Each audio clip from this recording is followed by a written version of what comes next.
ನಾನು ಸಣ್ಣ ಎರಡೆರಡು ಉದಾಹರಣೆಗಳನ್ನು ಕೊಡ್ತೀನಿ ಅಧ್ಯಕ್ಷರೇ.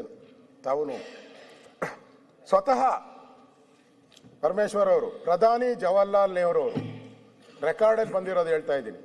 ಭಾರತೀಯರಿಗೆ ಎಲ್ಲದರಲ್ಲೂ ದೇವರನ್ನ ಕಾಣುವ ಅಭ್ಯಾಸವಿದೆ. ಜವಾಹರ್ಲಾಲ್ ನೆಹರು, ಭಾರತೀಯರಿಗೆ ಎಲ್ಲದರಲ್ಲೂ ದೇವರನ್ನು ಕಾಣುವ ಅಭ್ಯಾಸವಿದೆ. ನೀವು ಸಂವಿಧಾನವನ್ನು ಕೊಲ್ಲಬೇಕಾದರೆ ಅದನ್ನು ಪರಮ ಪವಿತ್ರವಾಗಿ ಮಾಡಿ. ಆದರೆ ಸಂವಿಧಾನವು ನಿರಂತರವಾಗಿರಬೇಕೆಂದರೆ ಅದನ್ನು ಯಾವಾಗಲೂ ನಾವು ಬದಲಾಯಿಸುತ್ತಿರಬೇಕು ಅಂತ ಸನ್ಮಾನ್ಯ ಗೌರವಾನ್ವಿತ ಜವಾಹರ್ಲಾಲ್ ನೆಹರು ಹೇಳಿರೋದು ಒಂದು ಕೋಟು. ಬಹುಶಃ ಬಾಬಾ ಸಾಹೇಬರು ಬದುಕಿದ್ದಾಗೆ ಕಾಂಗ್ರೆಸ್ ಅವರು ಅವರಿಗೆ ಗೌರವ ಕೊಟ್ಟಿದ್ದಾರೆ. ಕಾಂಗ್ರೆಸ್ ಅವರು ಬದುಕಿದ್ರು ಆಗ, ಈ ಸಂವಿಧಾನ ತಿದ್ದುಪಡಿ ಆದಾಗ. ಆಗ ಬಾಬಾ ಸಾಹೇಬ್ ಅಂಬೇಡ್ಕರ್ ಅವರು ಹೇಳ್ತಾರೆ, ನನ್ನ ಹತ್ರ ಪುಸ್ತಕನೂ ತಂದಿದ್ದೀನಿ, ಅಲ್ಲಿ ತೋರಿಸ್ತೀನಿ ನಿಮಗೆ. ಒಮ್ಮೆ ಹೇಳ್ತಾರೆ, ನಿಮಗೆ ಅದು ಓದಿದ್ದೀರಾ ಅಂತ, ನಾನೇ ಸಂವಿಧಾನವನ್ನು ಸುಟ್ಟು ಬಿಡುತ್ತೇನೆ. ಅಂಬೇಡ್ಕರ್ ಒಂದ್ಸರಿ ಹೇಳಿದ್ದಾರೆ. ಇದೆಲ್ಲ ಆದಾಗ ಮನಸ್ಸಿಗೆ ನೋವಾಗಿ ನಾನೇ ಸಂವಿಧಾನವನ್ನು ಸುಟ್ಟಾಕ್ಬಿಡ್ತೀನಿ ಅಂತ ಹೇಳಿದ್ದಾರೆ. ಅದಾದ್ಮೇಲೆ 1955 ಮಾರ್ಚ್ 15ರಂದು ಸಂಸತ್ತಲ್ಲಿ ಕಲಾಪ ನಡೀತದೆ. ಅದರಲ್ಲಿ ಡಾಕ್ಟರ್ ಅನೂಪ್ ಸಿಂಗ್ ಇದನ್ನ ಪ್ರಶ್ನೆ ಮಾಡ್ತಾರೆ. ಡಾಕ್ಟರ್ ಅಂಬೇಡ್ಕರ್ ಅವರಿಗೆ ಪ್ರಶ್ನೆ ಮಾಡ್ತಾರೆ, ನೀವು ಸಂವಿಧಾನನೇ ಸುಟ್ಟಾಕ್ತೀನಿ ಅಂದ್ರಲ್ಲ. ಅವಾಗ ಅವ್ರು ಹೇಳ್ತಾರೆ, ತಾವು ಆಗ ತರಾತುರಿಯಲ್ಲಿ ನಾನು ಅದರ ಕಾರಣವನ್ನು ತಿಳಿಸಿರಲಿಲ್ಲ. ತರಾತುರಿ ಇತ್ತು, ಅದಕ್ಕೆ ಕಾರಣ ನಾನು ತಿಳಿಸಿರಲಿಲ್ಲ. ಈಗ ಇವರು ಕೇಳಿರುವರೆಂದು ನನಗೆ ಅವಕಾಶ ಸಿಕ್ಕಿದೆ, ಆಪರ್ಚುನಿಟಿ ಇದೆ. ನಾವು ದೇವಸ್ಥಾನಗಳನ್ನು, ಅವ್ರು ಹೇಳಿರೋದು ಅಂಬೇಡ್ಕರ್, ನಾವು ದೇವಸ್ಥಾನಗಳನ್ನು ದೇವರು ಬರಲಿ ನೆಲೆಸಲಿ ಎಂದು ಕಟ್ಟಿದ್ದೇವೆ. ಆದರೆ ದೇವರನ್ನು ಪ್ರತಿಷ್ಠಾಪಿಸುವ ಮೊದಲೇ ಪಿಚಾಚಿಗಳು ಒಕ್ಕರಿಸಿ ಕೂತಾಗ ದೇವಸ್ಥಾನವನ್ನು ಕೆಡವದೆ ಮತ್ತೇನು ಮಾಡಲು ಸಾಧ್ಯ? ಅಂಬೇಡ್ಕರ್. ನಮಗೆ ಅಸುರ ಶಕ್ತಿಗಳು ಕೂರುವುದು ಬೇಕಿಲ್ಲ, ದೇವರು ಬಂದು ನೆಲೆಸಬೇಕೆಂಬುದು ನಮ್ಮಿಚ್ಛೆ. ಅದೇ ಕಾರಣಕ್ಕೆ ನಾನು ಸಂವಿಧಾನವನ್ನು ಸುಡುತ್ತೇನೆ ಎಂದು ಹೇಳಿದ್ದೆ ಅಂತ ಹೇಳಿ ಅಂಬೇಡ್ಕರ್ ಅವರು ಹೇಳಿದ್ದಾರೆ.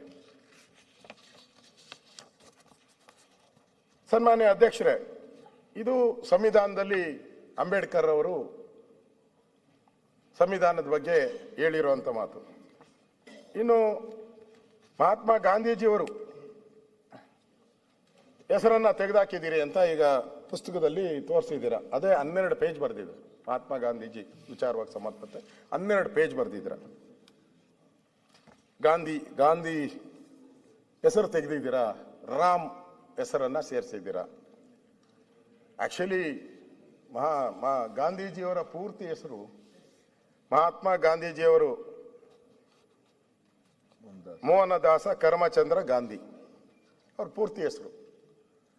ಇವರು ಅದನ್ನ ಆ ಗಾಂಧಿನ ಅದು ಬಿಟ್ಬಿಟ್ರು, ಮೋಹನದಾಸ ಕರ್ಮಚಂದ್ರ ಬಿಟ್ಬಿಟ್ರು, ಆ ಗಾಂಧಿನ ಮಾತ್ರ ತಗೊಂಡ್ರು ಇವರು. ಗಾಂಧಿನ ತಗೊಂಡು ಇವರು ನಕಲಿ ಗಾಂಧಿಗಳು ಉತ್ಪತ್ತಿ ಆಗೋದ್ರು. ನಕಲಿ ಗಾಂಧಿಗಳು ಸಂಬಂಧನೇ ಇಲ್ಲ ಅವ್ರಿಗೂ ಉತ್ಪತ್ತಿ ಆದ್ರು. ನಾನು ಕೇಳಕ್ ಇಷ್ಟಪಡ್ತೀನಿ, ಪರಮೇಶ್ವರ್ಗೂ ಕೇಳ್ತೀನಿ, ರಾಮಲಿಂಗಾರೆಡ್ಡಿ ಯಾಕೋ ಎದ್ದೆದ್ದು ಕೇಳ್ತಾರೆ ಇವತ್ತು, ಅದಕ್ಕೆ ಕೇಳ್ತೀನಿ, ಎಷ್ಟು ಗಾಂಧಿ ಹೆಸರಿಟ್ಟಿದ್ದೀರಾ ಹೇಳಿ? ಎಷ್ಟು ಈ ದೇಶದಲ್ಲಿ ನೀವು ಏನೇನು ಯೋಜನೆಗಳು ತಂದಿದ್ದೀರಾ? ಇಲ್ಲಪ್ಪ, ನೀವು ಏನೇನು ಯೋಜನೆಗಳನ್ನ ತಂದಿದ್ದೀರಾ? ಆ ಯೋಜನೆಗಳಿಗೆ ಎಷ್ಟಕ್ಕೆ ಗಾಂಧಿ ಹೆಸರಿಟ್ಟಿದ್ದೀರಾ ಹೇಳಿ? ಎಷ್ಟು ತಂದಿಟ್ಟಿದ್ದೀರಾ ಹೇಳಿ? ಯಾವುದೇ ತಾಲೂಕು ಕೇಂದ್ರಕ್ಕೆ ಹೋಗಿ ದೇಶದ ಎಲ್ಲಾ ಭಾಗದಲ್ಲೂ ಗಾಂಧೀಜಿಯವರ ಹೆಸರಲ್ಲಿ ಲೇಔಟ್ಗಳು, ರಸ್ತೆಗಳು, ಸ್ಟ್ಯಾಚ್ಯೂಗಳು.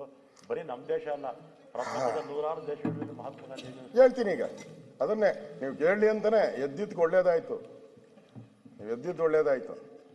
ಗಾಂಧೀಜಿ ಅಂತ ಏನೇನು ಹೆಸರಿಟ್ಟಿದ್ದಾರೆ ಅಂತ ಹೇಳಿದ್ರು. 4 ಹೆಸರು ಅವ್ರ ಬಾಯಲ್ಲಿ ಬರಲಿಲ್ಲ. ಅಲ್ಲಿಟ್ಟಿದ್ದೀನಿ, ಇಲ್ಲಿಟ್ಟಿದ್ದೀನಿ, ಅಲ್ಲಿಟ್ಟಿದ್ದೀನಿ ಅಂತ ಹೇಳಿದ್ರಿ, ಬರಲಿಲ್ಲ. 4 ಹೆಸರು ಬರಲಿಲ್ಲ. ಅಧ್ಯಕ್ಷರೇ, ನಾನು ಒಂದು ಹೇಳ್ತೀನಿ. ನಮ್ಮ ಈ ಗಾಂಧಿ ಹೆಸರಲ್ಲಿ ಏನೇನು ಅನ್ಯಾಯ ಮಾಡಿದಾರೋ ಅದನ್ನು ಆಮೇಲೆ ಹೇಳ್ತೀನಿ ನಾನು. ಆದರೆ ನೀವು ಇಂದಿರಾ ಗಾಂಧಿ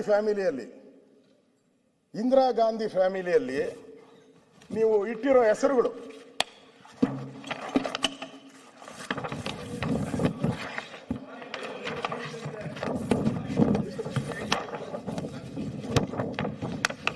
ಅಂದ್ರೆ ಒಂದಲ್ಲ, ಇದು ಡಬಲ್ ಪೇಜ್ ಮಾಡ್ಕೊಂಬಿಟ್ಟಿದ್ರಿ. ಇದೇ ಏನಾನ ಮಾಡ್ಕೊಂಡಿದ್ರೆ ಇನ್ನೂ ಜಾಸ್ತಿ ಓಡೋದು, ಇವರು ಡಬಲ್ ಹೋಗೋದು. ಬೇಡ, ನಮ್ಮ ಅಧ್ಯಕ್ಷರು ಪಾಪ ನನ್ನ ಆರೋಗ್ಯ ಎಲ್ಲ ವಿಚಾರಿಸ್ಕೊಂಡು ಮಾತಾಡಕ್ಕೆ ಅವಕಾಶ ಕೊಟ್ಟಿದ್ರು. ನಮ್ಮ ಅಧ್ಯಕ್ಷರವರು ನೀವು ಎಷ್ಟಿಟ್ಟಿದ್ದೀರಾ? ಸುಮ್ಮನೆ 4-5 ಓದ್ತೀನಿ ಅಷ್ಟೇ, ನಾನೇನು ಜಾಸ್ತಿ ಓದಲ್ಲ, ಓದ್ರೆ ಬೇಜಾರು ಮಾಡ್ಕೊಂತೀನಿ. ರಾಜೀವ್ ಗಾಂಧಿ ಗ್ರಾಮೀಣ ವಿದ್ಯುತ್ ಯೋಜನೆ, ರಾಜೀವ್ ಗಾಂಧಿ ಕುಡಿಯುವ ನೀರಿನ ಮಿಷನ್, ರಾಜೀವ್ ಗಾಂಧಿ ರಾಷ್ಟ್ರೀಯ ಶಿಶು ವಿಹಾರ, ರಾಜೀವ್ ಗಾಂಧಿ ಉದ್ಯಮ ಮಿತ್ರ, ಇಂದಿರಾ ಆವಾಸ್ ಯೋಜನೆ, ಇಂದಿರಾ ರಾಷ್ಟ್ರೀಯ ವೃದ್ಧಾಪ್ಯ ಪಿಂಚಣಿ, ಜವಾಹರ್ಲಾಲ್ ನೆಹರು ನಗರ ನವೀಕರಣ, ಜವಾಹರ್ಲಾಲ್ ನೆಹರು ರೋಜ್ಗಾರ್ ಯೋಜನೆ, ರಾಜೀವ್ ಗಾಂಧಿ ಶ್ರಮಿಕ್ ಕಲ್ಯಾಣ್, ಇಂದಿರಾ ಗಾಂಧಿ ಕಾಲುವೆ ಯೋಜನೆ, ಕಾಲುವೆಗೂ, ರಾಜೀವ್ ಗಾಂಧಿ ಶಿಲ್ಪ ಸ್ವಾಸ್ಥ್ಯ ಬಿಮಾ ಯೋಜನೆ, ರಾಜೀವ್ ಗಾಂಧಿ ಪುನರ್ ವಸತಿ ಪ್ಯಾಕೇಜ್, ರಾಜೀವ್ ಗಾಂಧಿ ಸಾಮಾಜಿಕ ಭದ್ರತೆ, ರಾಜೀವ್ ಗಾಂಧಿ ಪ್ರಾಥಮಿಕ ಶಿಕ್ಷಣ, Rajiv Gandhi mission and food security, Rajiv Gandhi mission ಸಮುದಾಯ ಆರೋಗ್ಯ ಕೇಂದ್ರ, ಈ ಥರ ಹಿಂಗೆ ಹೋಗ್ತಾ ಇದ್ದೀನಿ. ಇನ್ನು ಇದು ಇಂದಿರಾ ಗಾಂಧಿ ಮಹಿಳಾ ರಕ್ಷಣಾ ಯೋಜನೆ, ಇಂದಿರಾ ಗಾಂಧಿ ಪ್ರತಿಷ್ಠಾ, ಇಂದಿರಾ ಗಾಂಧಿ ಪಥ ಯೋಜನೆ, ಇಂದಿರಾ ಗಾಂಧಿ ವೃದ್ಧ ಭೂಮಿ ಜಟಾಜೂರಿ ಅನುದಾನ ಯೋಜನೆ, ಇಂದಿರಾ ಗಾಂಧಿ ನಹಾರ ಯೋಜನೆ, ಇನ್ನು ಹಂಗೆ ಬೇಕಾದಷ್ಟು ಮಧ್ಯದ ಬಿಟ್ಬಿಡ್ತೀನಿ. ರಾಜೀವ್ ಗಾಂಧಿ ವಿವಿ Olympic Mumbai, Rajiv Gandhi beach ball kabaddi. ಅಂತಾರಾಷ್ಟ್ರೀಯ ವಾಣಿಜ್ಯ ಮೇಳ 2026 ಫೆಬ್ರವರಿ 6, 7, 8ರಂದು ಬೆಂಗಳೂರಿನ ಅರಮನೆ ಮೈದಾನದ ತ್ರಿಪುರವಾಸಿನಿಯಲ್ಲಿ ಆಯೋಜಿಸುತ್ತಿದೆ. ಇದು ಕರ್ನಾಟಕ ಕೃಷಿ ಇಲಾಖೆ ಪ್ರಕಟಣೆ. ನೀವು ಸಣ್ಣ ಆಗ್ಬೇಕಲ್ವಾ? ಅದು ಒಂದು ಉತ್ತಮ ಆಹಾರದಿಂದ ಸಣ್ಣ ಆಗ್ಬೇಕಲ್ವಾ? ಪ್ರತಿದಿನ ನಮ್ಮ ಜೀನಿ ಸ್ಲಿಮ್ ನ ಯೂಸ್ ಮಾಡಿ ಯಾವುದೇ ಸೈಡ್ ಎಫೆಕ್ಟ್ ಇಲ್ದಂಗೆ ನೀವು ಸಣ್ಣ ಆಗ್ತೀರಾ. ಯಾರಾಗ್ತಾರೆ ಎಂಎಲ್ಎ ಅಭ್ಯರ್ಥಿ 2028 ಶೀಘ್ರದಲ್ಲೇ. ಪ್ರತಿದಿನ ಒಂದೊಂದು ಕ್ಷೇತ್ರದ ಟಿಕೆಟ್ ಆಕಾಂಕ್ಷಿಗಳ ಸಂಪೂರ್ಣ ಮಾಹಿತಿ ಪೊಲಿಟಿಕಲ್ ಜರ್ನಲಿಸ್ಟ್ KM ಶಿವಕುಮಾರ್ ಅವರಿಂದ. ಕರ್ನಾಟಕದ ನಂಬರ್ 1 ಡಿಜಿಟಲ್ ಮೀಡಿಯಾ ನಿಮ್ಮ ನೆಚ್ಚಿನ ಕರ್ನಾಟಕ ಟಿವಿಯಲ್ಲಿ ಮಾತ್ರ.